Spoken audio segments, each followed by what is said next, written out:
2 giorni di festa sabato e domenica organizzati al Parco della Bessuola dal Movimento 5 Stelle. Non vuole essere prettamente politico, perché ospiterà anche relatori di altre forze politiche o che non simpatizzano per il movimento. Vogliamo fare innanzitutto informazione sui temi che consideriamo importanti per la cittadinanza, ma anche divertirci. Ci saranno musica, concerti, giochi per i bambini, anche giochi per i grandi, dalle 11 del mattino alle 11 della sera, con interventi di vario genere. La mattina ci saranno dei giochi per i bambini e degli interventi il sabato su temi territoriali, il quadrante di Tessera il sabato mattina e le grandi navi la domenica mattina.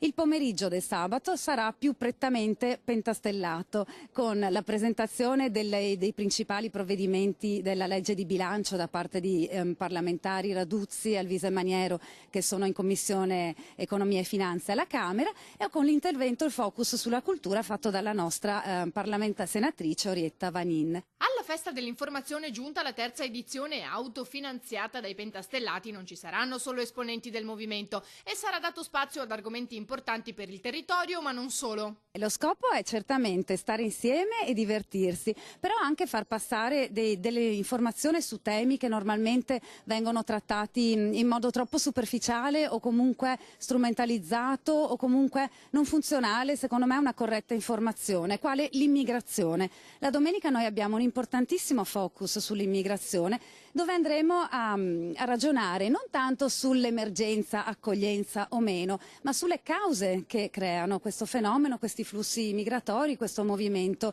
di grandi masse di persone verso il nostro paese e che crea un problema di sicurezza. La festa si svolgerà anche in caso di pioggia.